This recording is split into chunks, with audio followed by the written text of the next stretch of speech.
Bismillahirrahmanirrahim. Baik, para sahabat, ini masih ada waktu ya 15 menit lah.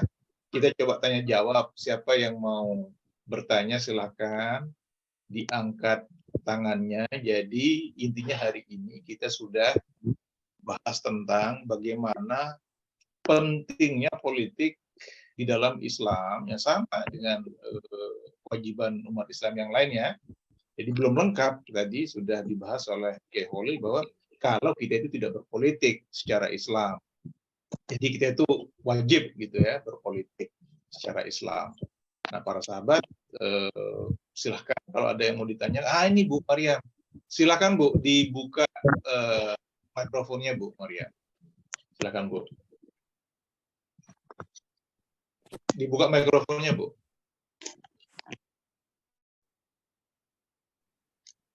Assalamualaikum warahmatullahi wabarakatuh. Alhamdulillahirabbil alamin. Kemudian saya izin ya duluan. Ya, bersyukur sekali bisa mendengar Kiai Holil rindu. Saya dari dulu ingin melihat seperti apa Kiai Holil ternyata ada di sini ya, di pengajian ini di Partai Umat. Saya bersyukur, saya sampai merinding ini. Jadi benar adanya fardu ain dan fardu kifayah itu buat kita menghidupkan Partai Hizbullah. Saya ini sebetulnya dikelilingi oleh saudara-saudara saya yang Syiah. Mereka itu Syiah itu semuanya ke PDIP.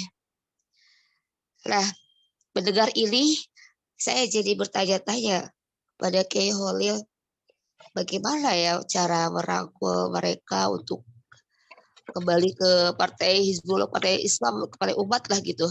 Sulit sekali itu saja. Bagaimana trik-triknya supaya saya bisa mempengaruhi mereka atau saya abaikan aja keluarga saya ini gitu. Terima kasih Kiai Holil atas segalanya. Semoga Kiai Holil bisa terus membimbing kami dalam hal hijrah politik ini. Saya senang, bangga, bahagia banget. Saya ingin ada Kiai Holil muda. Amin ya Allah. Terima kasih. Assalamualaikum warahmatullahi Amin. Salam, syukur Maryam untuk pertanyaannya. Langsung aja Kiai Holil. Ya, pertama kita dulu meyakini bahwa Syiah itu bukan Islam. Suaranya kecil. Di zaman sahabat itu nggak ada istilah Syiah, nggak ada istilah Islamnya Ahlus Sunnah wal Jamaah, karena semuanya kompak ya dalam satu barisan, yaitu barisan sahabat. Kemudian setelah ada Syiah yang mengatakan bahwa Siti Aisyah itu pelacur ya, kemudian Abu Bakar, Umar, Utsman itu perampok, jabatan khilafah dan sebagainya lah ajaran Syiah itu baru muncul. Kalau mereka itu Syiah itu artinya kelompok ya, golongan ya. Sempalan lah gitu Syiah itu artinya. Nah kalau ada sempalan Syiah, kita yang tidak menyempalnya apa namanya?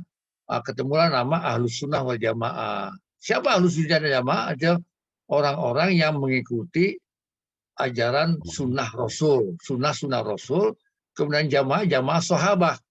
Nah, jadi kan setelah Nabi Muhammad meninggal, ada Abu Bakar, ada Umar, ada Utsman, ada Ali, itu kan sahabat ya. Nah, Nabi pernah mengatakan, khairul qurun qarni tsummal ladzina yalunahum tsummal ladzina yalunahum. Sebagus-bagusnya generasi aku, kemudian generasi sesudah aku, kemudian generasi sesudahnya.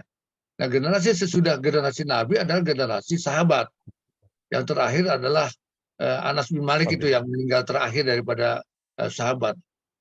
Maka Abu Bakar, Umar, Utsman, Ali itu pengganti Nabi. Seumpama ada Nabi lagi, ya Abu Bakar itu Nabi itu. Tapi karena Nabi Muhammad terakhir, maka Abu Bakar sebagai khalifah namanya.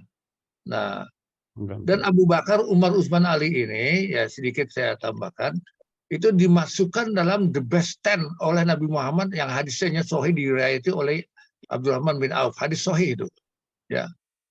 Nabi mengatakan Abu Bakar fil jannah, Umar fil jannah, Utsman fil jannah, Ali fil jannah, Zubair bin Awam fil jannah, Sa'ad bin Abi Waqqas fil jannah, Zaid bin Sa'ad fil jannah, Abdurrahman bin Auf fil jannah. Ya. Sementara Abu Dzar Al-Ghifari yang 24 jam di Masjid Nabi, ya, saum sunat, hafal Quran, zikir, sholat lain tidak pernah tinggal, ya, itu tidak disebut namanya. Kenapa? Karena Abu Dzar Al-Ghifari itu beribadah mahdoh yang untuk kepentingan pribadinya di akhirat nanti. Ya, tapi kalau Abu Bakar, Utsman, Ali ini kan ibadahnya ibadah ghairul mahdoh, mengurus umat dari pagi sampai sore sepanjang hari, ya, menjadi kepala negara.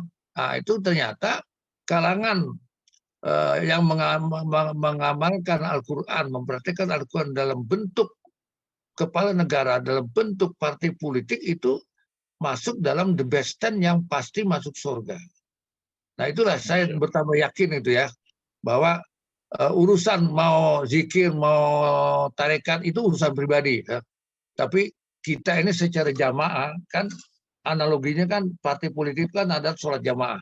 Ya, harus ada imam. Kalau imamnya batal digantikan dengan yang di belakangnya dan sebagainya. Tidak boleh ada dua imam. Tidak boleh gerakan makmum mendahului imam.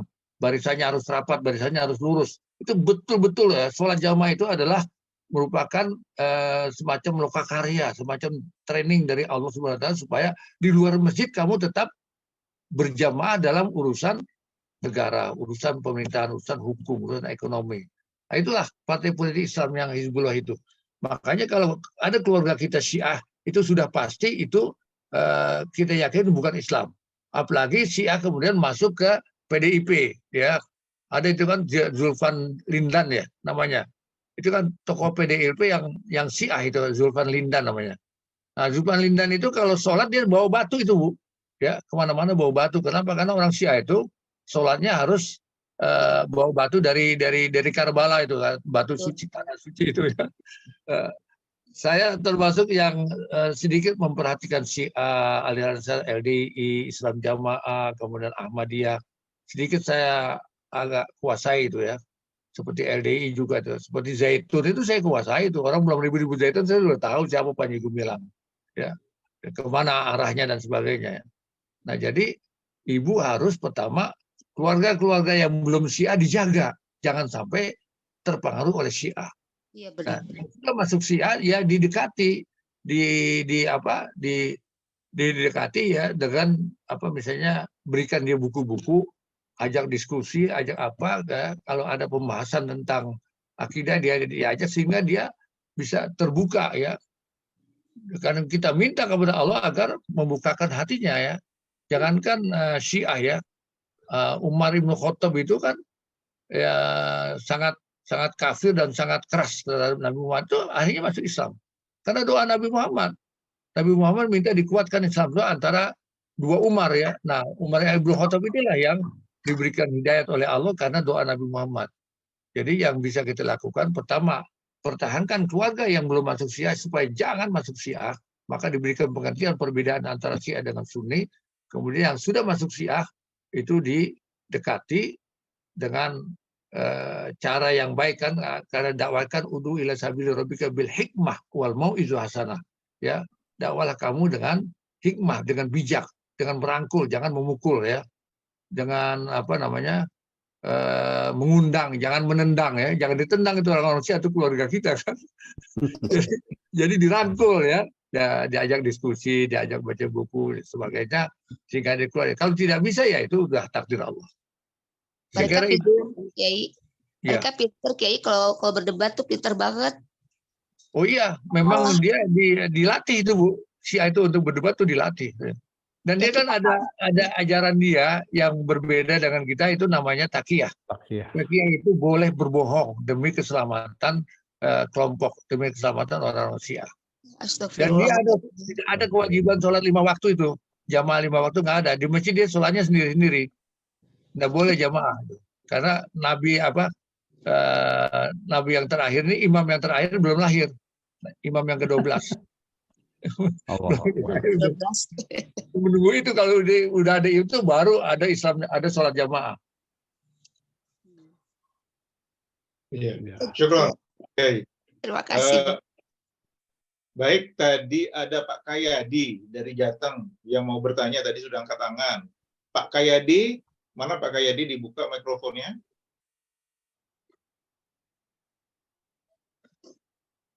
Assalamualaikum Pak Kayadi. Dibuka mikrofonnya. Oh, oke. Ini nggak ada yang nyahut. Sudah? Siapa? Siapa Saya. ya? Oh, ini Romat. Gina. Silakan Pak Romat. Dibuka mikrofonnya, Pak. Sudah nih Ustaz? Assalamualaikum warahmatullahi wabarakatuh. Oh, oke. Sebentar. Pak Kayadi dulu, Pak Kayadi. Sebentar. Iya, silakan. Silakan Pak Kayadi. Baik, ketersuruhan Ustaz. Assalamualaikum warahmatullahi wabarakatuh. Waalaikumsalam. Waalaikumsalam warahmatullahi wabarakatuh. Jadi karena sinyal dan ketentuan Allah memang. Jadi kita bicara terkadang nggak kedengar ya. Baik, terima kasih Pak Ustadz Bunyani, Pak Kiai. Iya, iya. Yang pertama apa yang disampaikan Pak Kiai Khalil tadi itu sangat luar biasa menurut saya, karena ini memperkuat tema kajian taati pekan lalu ya, Ustadz Bun ya, terkait dengan politik identitas. Jadi memang betul menurut saya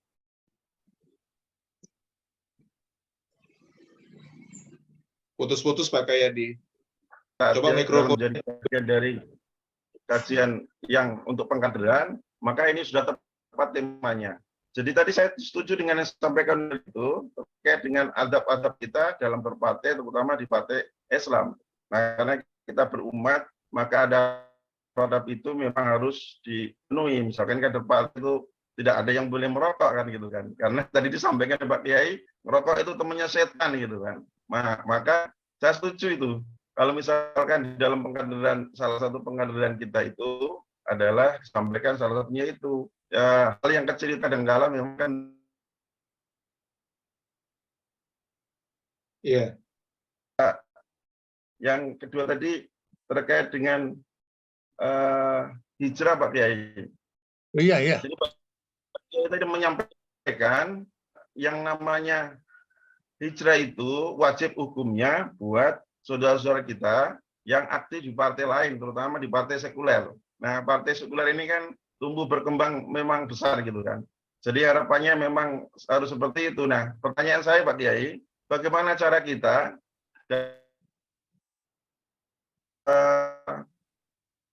cara-cara bagaimana supaya bisa menarik saudara-saudara kita yang ada di luar itu, karena besar, kalau bisa memang harus menguasai negeri ini gitu, supaya tujuan dan cita-cita kita berpartai untuk mewujudkan masyarakat Islam yang sebenar-benarnya, yang rahmatin alamin, itu bisa kita wujudkan. Mohon arahan Pak Kiai. Terima kasih. Assalamualaikum warahmatullahi wabarakatuh. Syukron Pak Kayadi. Jadi pertanyaannya, saya ulang Kiai Khalil, bahwa bagaimana caranya itu untuk mengajak saudara-saudara kita yang masih di partai sekuler. Tadi sebetulnya sudah dijawab tadi pertanyaannya Bu Mariam ya, Mariam Al-Jabar. Tapi nggak apa-apa, mungkin ada hal yang baru, silahkan Kiai Khalil untuk memperkuat lagi. Iya, itu kan sebetulnya partai-partai sekuler itu kan 90% lebih ya anggotanya kan Muslim ya. Minimal KTP-nya Islam lah di situ ditulis ya. Minimal mungkin sebagian mereka masih sholat Jumat, masih saum Ramadan kan gitu kan. Ya. Nah, ini kesalahan siapa? Kesalahan ulama-ulama kita terdahulu, kiai-kiai yang tidak mengajarkan Islam kafah, bahwa politik itu bukan bagian daripada Islam. Kenapa? Karena terpengaruh oleh penjajah Belanda, Senokhogro-nya Van der Vlas, yang mengatakan bahwa politik ekonomi itu bukan bagian daripada agama.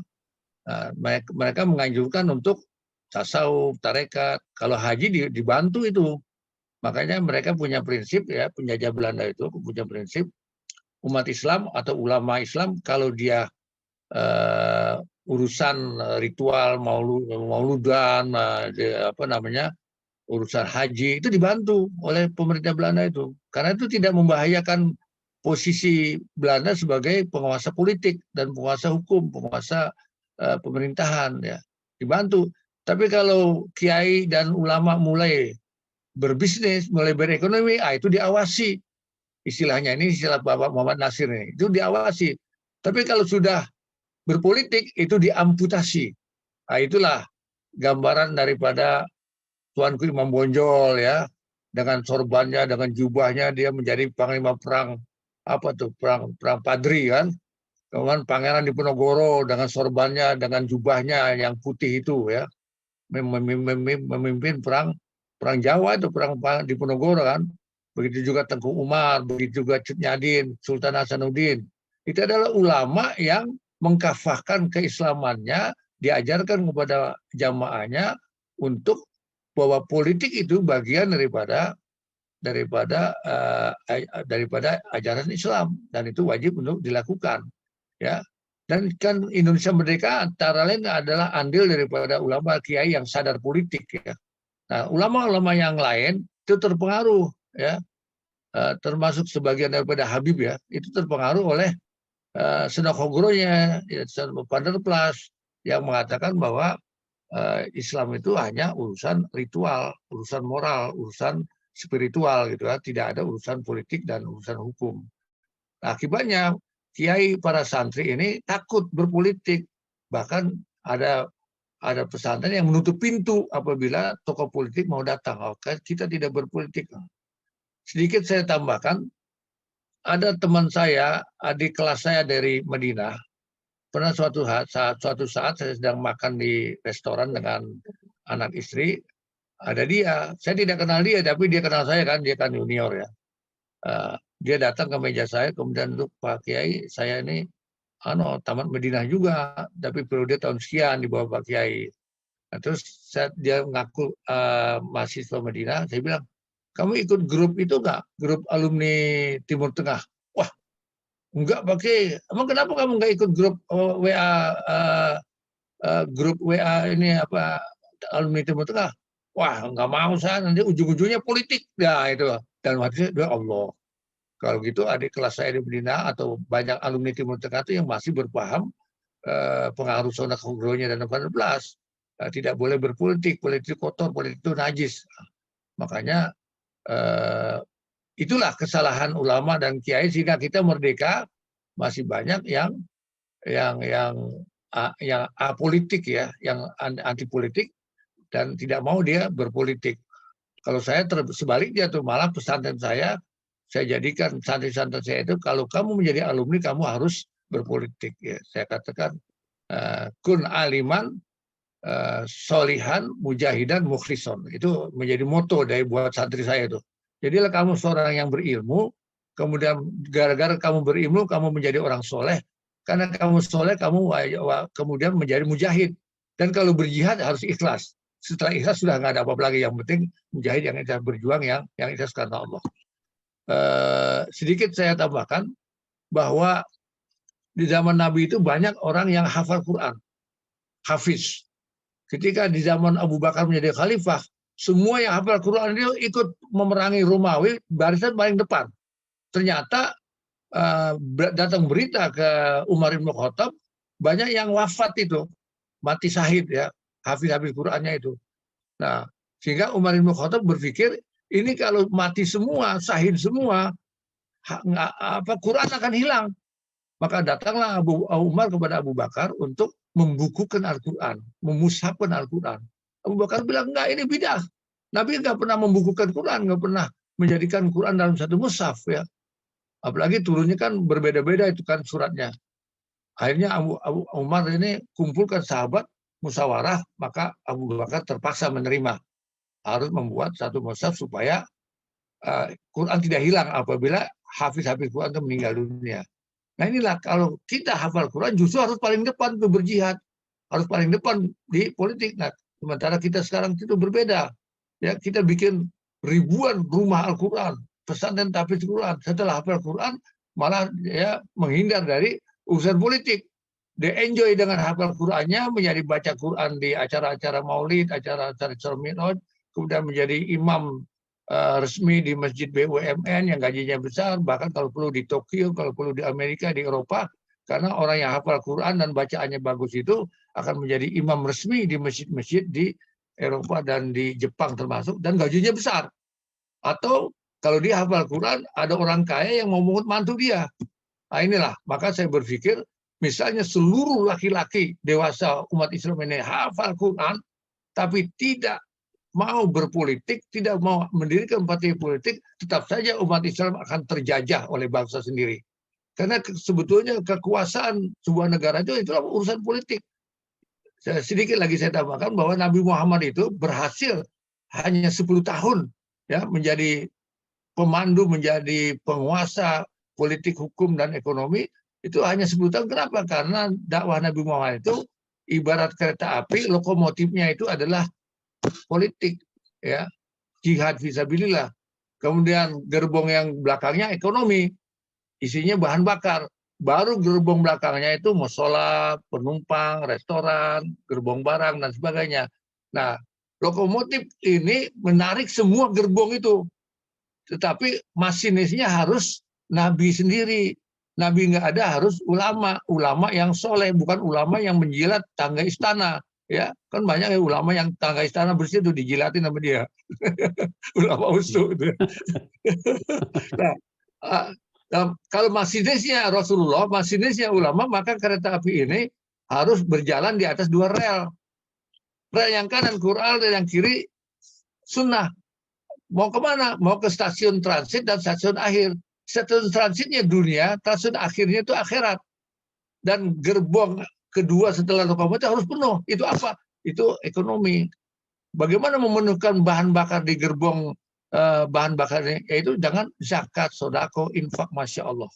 Ya, zaitun itu bisa membangun pesantren termegah se Asia Tenggara, ya, karena ada infak wajibnya itu dari jamaahnya itu kan, walaupun dengan cara yang haram ya, cara merampok dan sebagainya, tapi itu betul ya, artinya umat Islam itu harus kuat dari sisi ekonomi.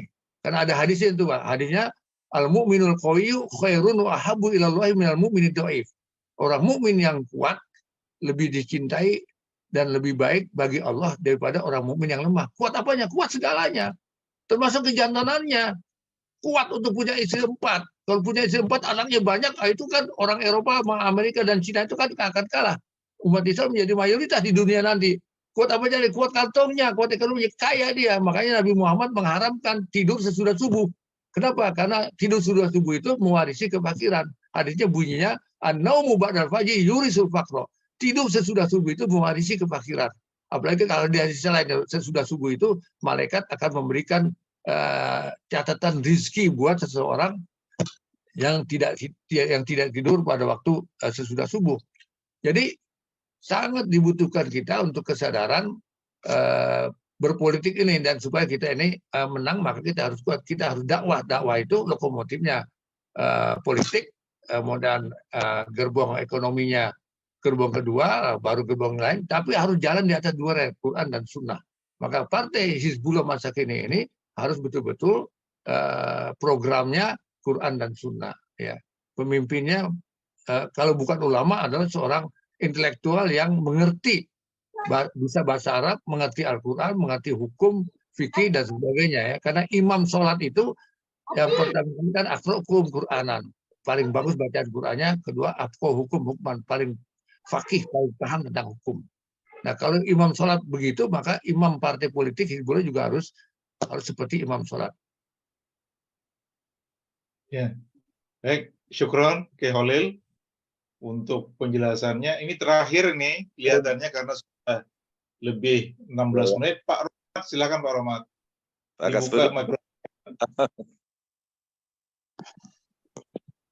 Silakan Pak Rohmat. Dibuka mikrofonnya. Assalamualaikum ya, Kasbudin. Iya, sebentar. Nah, ini Pak Rohmat. Ya, langsung saja bahwa saya menyambut sesuatu harapan yang besar untuk Partai Umat ini betul-betul menjadi sebuah partai Hizbullah. Maka persyaratan-persyaratan itu harus dimulai sejak dini, dan Majelis Taat ini itu saya kira merupakan daurah nasional untuk membekali para kader, para simpatisan itu loh dari hal-hal yang sangat basic, hal-hal yang sangat mendasar.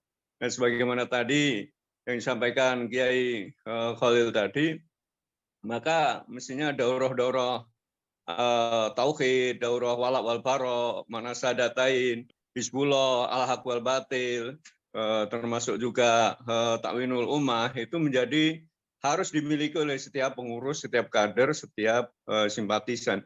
Dan kemudian juga harus juga punya orang-orang yang punya kapasitas seperti Bang Naban Hussein gitu loh, sehingga bisa mengkanter Syiah dan juga mengkanter partai-partai yang malu-malu untuk menampakkan Islam. Jadi tinggalkan seperti itu, termasuk keluarga besar kita harus tinggalkan partai yang ingas-ingis, yang hanya pura-pura berislam. Nah, oleh karena itu tadi persyaratan disampaikan oleh Kiai Khalil tadi, tauhidnya benar, harus hijrah, harus jihad. Nah, maka yang awalnya adalah tauhid itu sendiri yang menjadi basic. Nah, sehingga dakwah kita, hidup kita ini adalah hanya untuk dakwah, hidup kita untuk jihad, hidup kita harus hijrah gitu loh. Saya kira itu saja Kiai Khalil. Saya kira ini perlu menjadi sebuah keharusan setiap pengurus untuk mengikuti majelis taati ini sebagai daurah nasional yang menjadi persyaratan gitu. Terima kasih Pak Kiai. Syukron Pak Rohmat. Jadi ini tanggapan dari Pak Rohmat. Insya Allah sebetulnya itu tujuannya Pak Rohmat, agar kita ini mingguan lah ya kita bertemu gitu, mendapatkan pencerahan, dan ini sebetulnya bentuk pengkaderan gitu ya. Nanti ini digabung nih, Pak Kasbudin silakan terakhir Pak. Baik, bismillahirrahmanirrahim. Assalamualaikum warahmatullahi wabarakatuh. Waalaikumsalam. Budiani, terima kasih waktunya yang saya hormati dan saya sayangi. Kiai Khalil Ridwan, Bapak Ibu sahabat semua. Alhamdulillah saya selalu bertemu dengan Kiai Khalil Ridwan ini dalam hal-hal yang sangat penting. Waktu pertama, tapi sedikit saya bertemu beberapa kali. Bertemu pertama ketika Ahok ingin jadi gubernur, alhamdulillah melalui Buya Budiani ternyata viral dan saya masuk juga salah satu sebagai Gubernur Muslim Jakarta dan ketemu Pak Kiai Ridwan. Pak Kiai, salam hormat. Kasbudin Pak Kiai. Iya, Waalaikumsalam. Ya, jadi menarik sekali tadi kajian hari ini. Sekarang fenomena yang terjadi dan sangat masif, di mana-mana mungkin saya kalau boleh menggaris besarkan, memang para ustadz, majelis dan masjid-masjid ini dalam kaitannya dengan dunia politik, mereka takutan untuk masuk dalam hal-hal yang berbau politik gitu. Mungkin karena gencarnya para massa saat ini bahwa yang disebut politik identitas itu, kemudian masjid tidak boleh dikaitkan dengan politik gitu. Nah, ini yang sangat berat bagi saya, salah satu caleg dari Partai Umat, Kiai. Jadi Iya. Alhamdulillah. Kalau di masjid udah menolak Pak Kiai, dan yang dibahas cuma bicara sedekah, bicara tentang amal dan kotak amal, itu aja yang kebanyakan, terus makan gitu kebanyakan. Jadi itu aja yang dibahas. Tapi pengajian tetap pengajian gitu. Tapi kalau bicara politik udah sama sekali sepertinya kotor gitu. Apa yang tadi disebut Pak Kiai itu sangat benar. Yang kedua, di lapangan juga masyarakat sangat masif sekali gitu. Untuk bicara masalah politik, yang penting uang. Yang penting para caleg datang bawa uang, bawa sembako, bawa tebar pesona dan lain-lain. Jadi kalau kita yang benar-benar menjalankan apa yang tadi disampaikan oleh Pak Kiai, ini sangat berat sekali kita nih. Nah, ini bagaimana caranya, pertanyaannya itu, hal ini bisa kita hadapi ya. Saya pernah membaca hadis Rasulullah, tapi ini mungkin kalau salah mohon diluruskan. Tapi intinya adalah siapa yang memberi dan menerima suap atau perantara itu Rasulullah melaknat begitu. Itu pertanyaan Pak Kiai dari semuanya, mungkin barangkali bermanfaat. Sekian, terima kasih. Wassalamualaikum warahmatullahi wabarakatuh. Waalaikumsalam. Saya jawab langsung ya, Pak Bunyamin, Ya, saya jawab silakan. langsung. Ya, alhamdulillah, Pak Samsudin ya namanya. Siapa? Kaspudin ya. Pak Kiai. Ya. Pak Kiai. Ya, terima kasih Pak Kaspudin. Alhamdulillah juga menyebut nama saya itu lengkap, Khalil Ridwan. Karena sekarang ada Khalil Yakut, ada Khalil Sakub ya. Namanya tetap di hati walaupun jauh. Ada Khalil Bisri kan dulu, ada Khalil, sekarang ada yang di MUI Khalil apa gitu. Jadi menyebut nama orang Indonesia harus lengkap ini, harus menyebut nama bapaknya. Kalau orang Ridwan cuma satu, insya Allah. Alhamdulillah. Cuma saya senang juga ini masih dalam bulan Agustus ini pecinya merah tapi bajunya putih, jadi merah putih nih Pak. Kalau misalnya bajunya merah juga, wah itu saya nggak Islam. Merah dulu nggak Islam ya, karena warna merah itu kan hobinya PKI sama PDIP. Sangat juang. Tapi merah ini karena Betawi dia, merahnya bukan karena macam-macam, karena Betawi ya. Makanya kalau bajunya putih masih bagus, cocok dengan 17 Agustus ya. Ya, yang pertama soal masjid ya, inilah ya, bahwa kita memang harus kerja keras, harus ya berjihad lah, berjuang bagaimana kita mendekati masjid, aktif di masjid supaya masjid jangan a priori kepada urusan politik, bicara politik. Khotib itu khotbahnya soal wudhu, akhirat, surga, neraka, takwa, hanya itu aja, sabar gitu kan. Kalau saya sudah berapa bulan ini setiap khotbah Jumat politik. Termasuk kemarin saya khotbah Jumat di Al-Azhar ya, masjid swasta yang terbesar di seluruh Indonesia. Itu Al-Azhar itu masjid politik itu, karena itu warisan daripada Pak Said Masyumi itu, yang mendirikan Pak Saiful Rizal ketika menjadi wali kota Jakarta, yang waktu itu Perdana Menterinya Bapak Muhammad Nasir ya. Nah, jadi bagaimana kita sekarang berjihad dan berjuang untuk mempolitisasi Al-Quran, mengislamisasikan masjid menjadi kafah termasuk urusan politik, bicara politik. Makanya saya mulai di Al-Azhar itu dengan pengajian politik Islam di Masjid Al-Azhar. Saya dirikan tahun 2013. Supaya apa? Supaya masjid-masjid lain tuh ikut mau bicara politik di dalam masjid. Kalau ada fakultas sospol di universitas, kenapa fakultas sospol, pengajian sospol itu di masjid nggak boleh? Ya, nah, itu. Ya, jadi itu pertama tentang masjid tadi. Kita udah terlanjur mereka orang-orang tua kita katanya tidak mau mengotori masjid dengan urusan politik ya. Tidak, Nabi Muhammad bicara politik dalam masjid. Khutbah Nabi itu khutbah politik, khutbatul wada itu politik itu. Ya, Haji Wada itu adalah jambore internasional umat Islam dari seluruh dunia. Makanya ada khutbah wada, ya, ada khutbah wukuf di Arafah itu. Itu politik isinya tuh. Coba baca dah khutbah wada Nabi Muhammad itu politik. Kasih tahu tuh sama kiai-kiai Betawi itu ya, bahwa itu khutbah itu isinya politik dan ekonomi. Kemudian kotak amal, ya. Nah, ini juga kata amal dibonsai ya dengan kotak ini. Ya, karena amal itu sebenarnya sangat luas sekali kan. Wal asri innal insana lafi khusrin illal ladzina amanu wa amilus sholihah. Jadi amal itu sangat luas, semua perbuatan baik kita ini amalnya akan dihitung di hari akhirat. Maya'mal misqala dzarratin khairan yarah ya wa maya'mal misqala dzarratin syarran yarah. Sementara di masjid itu ada amal dikotakin. Nah, itu saya nggak setuju itu. Ganti namanya menjadi kotak infak atau kotak sodako atau kotak apa. Dan kalau amal jangan amal jariah, amal jariun, karena yang jariah itu sodako dari bahasa Arab yang benar.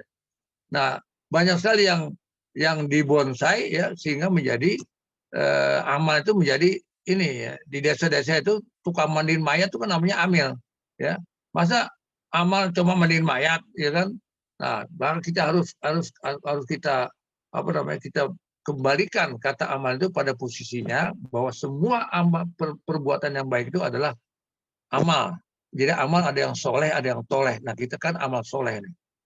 Termasuk berpolitik, itu amal soleh. Bahkan amal politik itu menjadi lokomotif daripada semua amal. Kemudian berkenaan dengan uang ini memang barat kapitalisme, feodalisme ini menjadikan demokrasi itu di Indonesia khususnya menjadi demokrasi uang.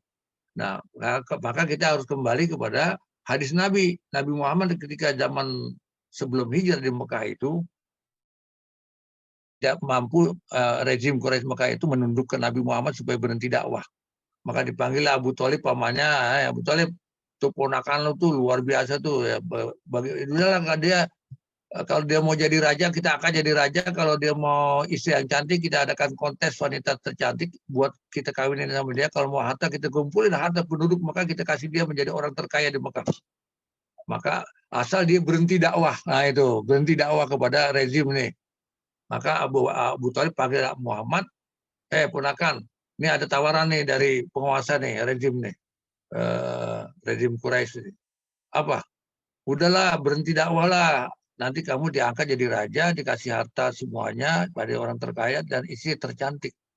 Nah, Nabi Muhammad jawab apa? Itulah hadis yang sangat terkenal yang buat ulama itu. Ya. Nabi Muhammad mengatakan, "Lau wada'u syamsa fi yamini wal qamara fi yasari lan atruka hadzal amra au ahlika duna."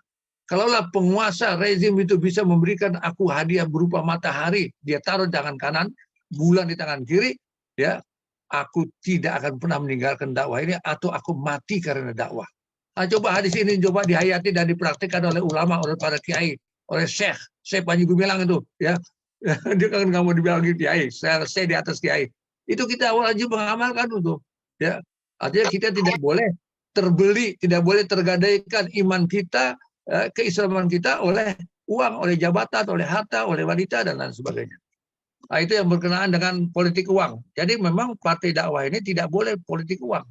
Ya, jadi jangan kasih hadiah itu kepada pemilih itu kan, jangan kasih sembako dan sebagainya. Kenapa? Karena itu merupakan sogokan itu, nyogok kepada yang punya suara rakyat supaya memilih dia. Nah, itu hukumnya haram, dosa, bahkan dikutuk oleh Allah. Nah, hadis tadi yang disampaikan oleh beliau yang nanya itu bunyi bahasa Arabnya begini, ya. La'anallahu ar-rashi wal murtashi. Allah mengutuk orang yang memberi riswah dan yang menerima riswah. Jadi yang dikutuk itu bukan hanya yang memberi, yang menerima juga dikutuk. Jadi umat ini kasihan. Gara-gara sembako dia jadi dikutuk Tuhan. Nah, kita harus kasihan tuh, jangan kita kasih dia jadi kutuk, dan juga kita dengan kita ngasih kita berarti akan menjadi yang mal'un, dikutuk oleh Allah Subhanahu wa taala. Kemudian keluhan bahwa kalau gitu berat juga nih berpolitik dakwah nih. Ya memang berat, ya. Makanya harus berjihad. Jihad itu kan mengorbankan. Jihad itu bukan ngebom ini semua, tidak, mengorbankan apa yang kita miliki, harta kita, jiwa raga kita, ya, waktu kita dan sebagainya, itu jihad. Tadi kan ada itu kan ayat surat Taubah ayat 20 kan, alladzina amanu wa hajaru iman wa jahadu dan jihad. Ya. Nah, sekarang ini ada orang bilang, Pak Kiai, bagaimana saya bisa jihad bil amwal? Saya kan miskin. Saya bilang enggak, kamu bisa jihad seperti orang kaya. Kenapa? Karena kamu punya waktu banyak. Orang Arab mengatakan al waktu asbanu minaz zahab. Waktu itu lebih mahal daripada emas. Ya, orang kafir Inggris mengatakan time is money, waktu adalah uang. Nah, ente kan pengangguran, ente kan miskin, banyak waktu ente itulah, umur ente itu ente jihadkan. Datang ke kantor-kantor Partai Umat, ya, tanya sama partai, ini anak Sabtu Ahad ini libur, apa mau disuruh, nggak usah digaji, ya, apa bersih-bersih, apa beres-beres, apa ngetik, apa-apa gitu ya. Itu bisa orang miskin berjihad dengan waktunya, karena waktu itu lebih mahal daripada emas. Itu berkenaan dengan waktu dan berkenaan dengan beratnya berjuang, ya, berkenaan dengan riswah, ya, kotak amal dan sebagainya. Mau nggak mau memang kita ini ibarat kita masih periode Mekah nih, Partai Umat nih, ya, masih susah nih, masih susah. Karena kita melawan rezimnya, melawan masyarakatnya juga yang masih sekuler. Sekuler itu kan sudah diharamkan oleh Majelis Ulama. Majelis Ulama itu di buku kumpulan fatwa itu ada fatwa Majelis Ulama yang mengharamkan paham liberalisme, sekulerisme, dan pluralisme. Haram itu artinya berdosa kalau kita mendukung paham itu, apalagi mengamalkan. Kalau kita mengamalkan paham itu, kita murtad, harus baca syahadat lagi itu. Itu ada tuh, kalau mau nanti saya cariin, saya masih punya tuh buku kumpulan Majelis Fatwa itu, dan Partai Umat harus punya tuh. Ya, setiap pengurus cabang, pengurus wilayah harus punya tuh kumpulan fatwa MUI dari tahun 1975.